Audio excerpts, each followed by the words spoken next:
السلام علیکم۔ میں ہوں آپ کا اپنا حکیم خالد ملتانی۔ میرا یوٹیوب چینل سبسکرائب کرنے پر آپ کا شکریہ۔ آپ نے میری ویڈیوز کو ویو کیا، لائک کیا اور شیئر کیا، اس پر بھی میں آپ کا شکر گزار ہوں۔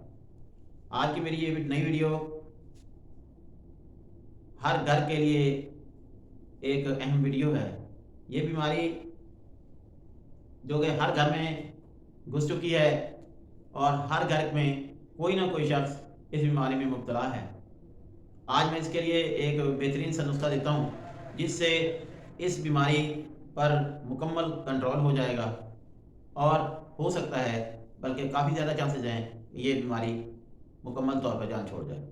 تو وہ بیماری شوگر جو ہے، جو کہ ہر دوسرا تیسرا آدمی اس میں مبتلا ہے۔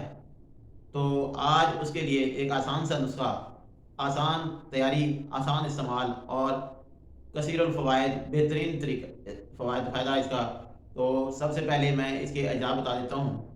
کنگھی بوٹی جو کہ آپ کو پنسار اسٹور سے مل جائے گی، وہ 5 تولے وہ لے لیں، اور اسی طرح اس کے ساتھ ساتھ 8 سٹ کی بوٹی جو ہے وہ بھی آپ کو خشک حالت میں پنسار اسٹور سے مل جائے گی۔ یہ دونوں بوٹیاں لینے کے بعد ان کو دوبارہ دھوپ میں رکھیں تاکہ یہ خشک ہو جائیں، اور اس کے بعد ان کو اچھی طرح سے باریک پیس لیں، اور پیسنے کے بعد ان کو کسی ہوا بند جار میں رکھیں، اور اس میں سے تقریباً 1 چمچ کے قریب یا 1 چمچ سے تھوڑا سا کم جو ہے یہ روزانہ پانی کے ساتھ صبح اور شام کے وقت آپ استعمال کریں۔ انشاءاللہ یہ بیماری مکمل طور پر کنٹرول میں آ جائے گی۔ دعا دیں اس نسخہ کو شیئر کرنے کی وجہ سے، اور اس بیماری سے چھٹکارا پائیں۔